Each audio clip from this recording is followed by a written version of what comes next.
T25ಗೆ ಸ್ವಾಗತ. ನಾನು ಚೈತ್ರ ಅಂಚನ್. ಈ ಕ್ಷಣದ 25 ಸುದ್ದಿಗಳನ್ನು ಕ್ವಿಕ್ ಆಗಿ ನೋಡೋಣ.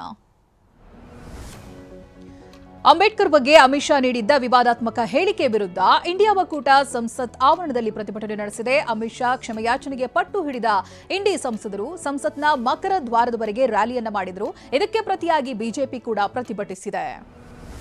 ರಾಹುಲ್ ಗಾಂಧಿ ತಳ್ಳಿದ್ದಾರೆಂಬ ಬಿಜೆಪಿ ಸಂಸದ ಪ್ರತಾಪ್ ಚಂದ್ರ ಸಾರಂಗಿ ಆರೋಪಕ್ಕೆ ರಾಹುಲ್ ಗಾಂಧಿ ಸ್ಪಷ್ಟನೆ ಕೊಟ್ಟಿದ್ದಾರೆ.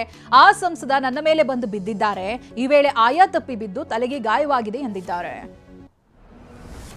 ಅಂಬೇಡ್ಕರ್ ವಿಚಾರದಲ್ಲಿ ಅಮಿತ್ ಶಾ ಮೇಲೆ ಕಾಂಗ್ರೆಸ್ ಸುಳ್ಳು ಆರೋಪ ಮಾಡ್ತಾ ಇದೆ ಅಂತ ವಿಪಕ್ಷ ನಾಯಕ ಆರ್ ಅಶೋಕ್ ಹೇಳಿದ್ದಾರೆ. ಎರಡೆರಡು ಬಾರಿ ಮಹಾರಾಷ್ಟ್ರದಲ್ಲಿ ಅಂಬೇಡ್ಕರ್ರನ್ನ ಕಾಂಗ್ರೆಸ್ ಸೋಲಿಸಿತ್ತು ಅಂತ ಕಿಡಿಕಾರಿದ್ದಾರೆ. ಇಡೀ ವಿಶ್ವವೇ ಡಾಕ್ಟರ್ ಬಿಆರ್ ಅಂಬೇಡ್ಕರ್ ಬಗ್ಗೆ ಪ್ರಶಂಸೆ ಮಾಡುತ್ತೆ. ಅಂತವರ ಬಗ್ಗೆ ಅಮಿತ್ ಶಾ ಬಹಳ ಲಘುವಾಗಿ ಮಾತನಾಡಿದ್ದಾರೆ ಅಂತ ಗೃಹ ಸಚಿವ ಪರಮೇಶ್ವರ್ ಹೇಳಿದ್ದಾರೆ. ಕೂಡಲೇ ಕ್ಷಮೆ ಕೇಳಬೇಕು ಅಂತ ಪರಮೇಶ್ವರ್ ಒತ್ತಾಯಿಸಿದ್ದಾರೆ. ರಾಜ್ಯಸಭೆಯಲ್ಲಿ ಡಾಕ್ಟರ್ ಅಂಬೇಡ್ಕರ್ ಬಗ್ಗೆ ಅಮಿತ್ ಶಾ ಹೇಳಿಕೆ ವಿಚಾರಕ್ಕೆ ಸಂಬಂಧಪಟ್ಟ ಹಾಗೆ ಇವತ್ತು ವಿಧಾನಸಭೆ ಮತ್ತು ಪರಿಷತ್ನಲ್ಲಿ ಕಾಂಗ್ರೆಸ್ ಸದಸ್ಯರು ಪ್ರತಿಭಟಿಸಿದ್ದಾರೆ. ಅಂಬೇಡ್ಕರ್ ಭಾವಚಿತ್ರ ಪ್ರದರ್ಶನ ಮಾಡಿದ್ದಾರೆ.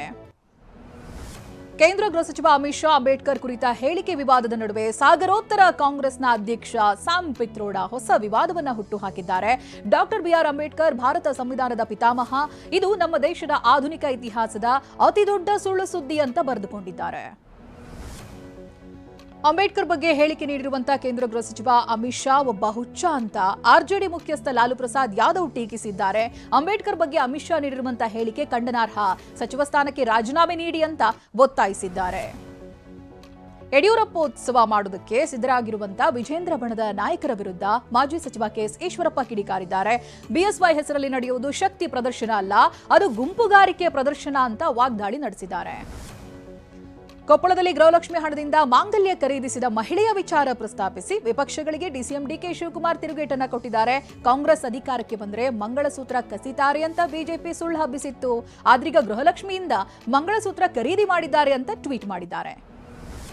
70,31,438 ರೂಪಾಯಿ ಪಾವತಿಸುವಂತೆ ವಿದ್ಯುತ್ ಬಿಲ್ ಅನ್ನು ಪಾವತಿಸುವಂತೆ ತುಮಕೂರಿನ ಸಿದ್ಧಗಂಗಾ ಮಠಕ್ಕೆ ಕೆಐಎಡಿಬಿ ಪತ್ರವನ್ನು ಬರೆದಿದ್ದು ಭಾರೀ ಚರ್ಚೆಗೆ ಕಾರಣವಾಗಿದೆ.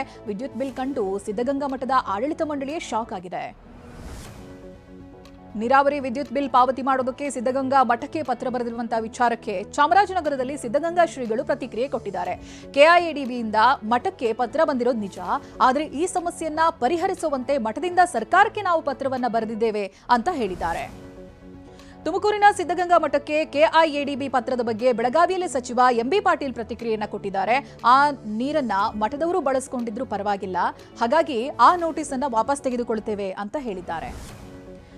ರಾಯಚೂರಿನಲ್ಲಿ 3 ತಿಂಗಳಲ್ಲಿ 10 ಬಾಣಂತಿಯರು ಸಾವನ್ನಪ್ಪಿದ್ದಾರೆ. ಪ್ರಕರಣಕ್ಕೆ ಸಂಬಂಧಪಟ್ಟ ಹಾಗೆ ವೈದ್ಯರ ನಿರ್ಲಕ್ಷ್ಯದ ವಿರುದ್ಧ ಸಂತ್ರಸ್ತರು ಕಾನೂನು ಹೋರಾಟವನ್ನು ಆರಂಭಿಸಿದ್ದಾರೆ.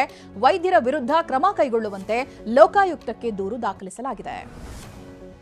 ಇಂದು ಹೈಕೋರ್ಟ್ನಲ್ಲಿ ಮುಡಾ ಕೇಸ್ಗೆ ಸಂಬಂಧಪಟ್ಟ ಹಾಗೆ ಮಹತ್ವದ ವಿಚಾರಣೆ ನಡೆಯುತ್ತೆ. ಪ್ರಕರಣದ ತನಿಖೆಯನ್ನ ಸಿಬಿಐಗೆ ವಹಿಸುವ ಮಹತ್ವದ ವಿಚಾರಣೆ ನಡೆಯಲಿದೆ.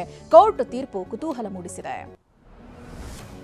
ನಾಳೆ ಮಂಡ್ಯದಲ್ಲಿ 87ನೇ ಕನ್ನಡ ಸಾಹಿತ್ಯ ಸಮ್ಮೇಳನಕ್ಕೆ ಅದ್ದೂರಿ ಚಾಲನೆ ಸಿಗಲಿದೆ. ಈಗಾಗಲೇ ಸಕಲ ಸಿದ್ಧತೆಯೂ ಭರದಿಂದ ಸಾಗಿದೆ. ಕನ್ನಡ ಸಾಹಿತ್ಯ ಸಮ್ಮೇಳನದ ಹಿನ್ನೆಲೆ ಬೆಂಗಳೂರು ಮೈಸೂರು ಸಂಚಾರಿ ಮಾರ್ಗದಲ್ಲಿ ಕೆಲವೊಂದು ಬದಲಾವಣೆಯನ್ನ ಮಾಡಿ ಮಂಡ್ಯ ಡಿಸಿ ಆದೇಶ ಹೊರಡಿಸಿದ್ದಾರೆ. ಬೆಂಗಳೂರು ಹೊರವಲಯದ ಬನ್ನೇರುಘಟ್ಟದಲ್ಲಿ ದೇವಾಲಯಗಳ ಬಾಗಿಲು ಮುರಿದು ಕಳ್ಳತನ ಮಾಡಲಾಗಿದೆ. ಬನ್ನೇರುಘಟ್ಟದ ಚಂಪಕಧಾಮ ಸ್ವಾಮಿ, ಲಕ್ಷ್ಮೀ ನರಸಿಂಹಸ್ವಾಮಿ ದೇವಾಲಯಗಳಲ್ಲಿ ಕಳ್ಳರು ಮಾರಕಾಸ್ತ್ರಗಳನ್ನು ಹಿಡಿದು ಬಂದು ಕೃತ್ಯ ಎಸಗಿದ್ದಾರೆ. ಕಳ್ಳತನದ ದೃಶ್ಯ ಸಿಸಿ ಕ್ಯಾಮೆರಾದಲ್ಲಿ ಸೆರೆಯಾಗಿದೆ. ಚಾಲಕನ ನಿಯಂತ್ರಣ ತಪ್ಪಿ ರಸ್ತೆ ಪಕ್ಕದ ವೈನ್ ಶಾಪ್ಗೆ ಲಾರಿ ನುಗ್ಗಿದೆ. ದೊಡ್ಡಬಳ್ಳಾಪುರದ ಡಿ ಕ್ರಾಸ್ ಬಳಿ ಅವಘಡ ಸಂಭವಿಸಿದೆ. ಜೆಪಿ ವೈನ್ಸ್ ಕಟ್ಟಡಕ್ಕೆ ಹಾನಿಯಾಗಿದ್ದು ಲಾರಿಯ ಮುಂಭಾಗ ಸಂಪೂರ್ಣ ಜಖಂಗೊಂಡಿದೆ. ಬಾಣಂತಿಯರ ಸರಣಿ ಸಾವಿನ ಬೆನ್ನಲ್ಲೇ ಆರೋಗ್ಯ ಮತ್ತು ಕುಟುಂಬ ಕಲ್ಯಾಣ ಇಲಾಖೆ ಮಕ್ಕಳ ಭವಿಷ್ಯದ ಜೊತೆ ಆಟವಾಡ್ತಾ ಇದೆ. ಜ್ವರಕ್ಕೆ ನೀಡುವ ಸಿರಪ್ನಲ್ಲೂ ದಂಧೆ ನಡೀತಾ ಇದೆ. ಕಳಪೆ ಪ್ಯಾರಾಸಿಟಮಲ್ ಸಿರಪ್ ಬಾಟಲ್ ಮೇಲಿನ ಮಾಹಿತಿ ಮರೆಮಾಚಿರುವಂತಹ ವಿತರಣೆ ಮಾಡಲಾಗ್ತಾ ಇದೆ ಅನ್ನೋದಾಗಿ ಇದೀಗ ತಿಳಿದು ಬರ್ತಾ ಇದೆ. ಮಂಗಳೂರಿನಲ್ಲಿ ದೈವಾರಾಧನೆಗೆ ಸಂಬಂಧಿಸಿದ ಪ್ರಕರಣವೊಂದು ಕೋರ್ಟ್ ಮೆಟ್ಟಿಲೇರಿದೆ.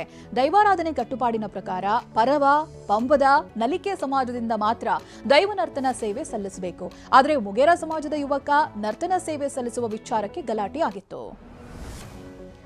ಹರಕೆ ಕೋಣಕ್ಕಾಗಿ 2 ರಾಜ್ಯಗಳ ಗಡಿ ಗ್ರಾಮಗಳ ಮಧ್ಯೆ ಸಂಘರ್ಷ ಏರ್ಪಟ್ಟಿದೆ. ಕರ್ನಾಟಕದ ಬೊಮ್ಮನಹಾಳು ಮತ್ತು ಆಂಧ್ರದ ಮೆದಹಾಳ್ ಗ್ರಾಮಸ್ಥರ ಮಧ್ಯೆ ಕಿರಿಕೆ ಆಗಿದೆ. ನಾವು ಹರಕೆ ಬಿಟ್ಟಿರೋ ಕೋಣ ಆಂಧ್ರದಲ್ಲಿ ಕಟ್ಟಿ ಹಾಕಿದ್ದಾರೆ ಅಂತ ಬೊಮ್ಮನಹಾಳು ಗ್ರಾಮಸ್ಥರು ಆರೋಪವನ್ನು ಮಾಡಿದ್ದಾರೆ. ಉತ್ತರ ಪ್ರದೇಶ ಎಸ್ಪಿ ಸಂಸದ ಜಿಯಾವುರ್ ರೆಹಮಾನ್ ಬಾರ್ಕ್ ವಿರುದ್ಧ ವಿದ್ಯುತ್ ಕದ್ದಿರುವಂತಹ ಆರೋಪ ಕೇಳಿಬಂದಿದೆ. ಸಂಸದರ ಮನೆಯಲ್ಲಿನ ವಿದ್ಯುತ್ ಮೀಟರ್ ಪರಿಶೀಲನೆ ನಡೆಸಿದಾಗ ವಿದ್ಯುತ್ ಕದ್ದಿದ್ದು ಬೆಳಕಿಗೆ ಬಂದಿದೆ ಅಂತ ವಿದ್ಯುತ್ ಶಕ್ತಿ ಇಲಾಖೆ ಹೇಳಿದೆ. ಇತ್ತೀಚೆಗಷ್ಟೇ ದಾಂಪತ್ಯ ಜೀವನಕ್ಕೆ ಕಾಲಿಟ್ಟಿದ್ದ ಮಹಾನಟಿ ಕೀರ್ತಿ ಸುರೇಶ್ ಸದ್ಯ ಮದುವೆಯ ಫೋಟೋಗಳನ್ನು ಹಂಚಿಕೊಂಡಿದ್ದಾರೆ. ನನ್ನ ಕನಸಿನ ಮದುವೆಗೆ ನನ್ನ ಕನಸಿನ ಐಕಾನ್ ಸ್ಟಾರ್ ಬಂದು ಶುಭ ಕೋರಿದ್ದು ಖುಷಿ ಕೊಟ್ಟಿದೆ ಅಂತ ಕೊಂಡಾಡಿದ್ದಾರೆ.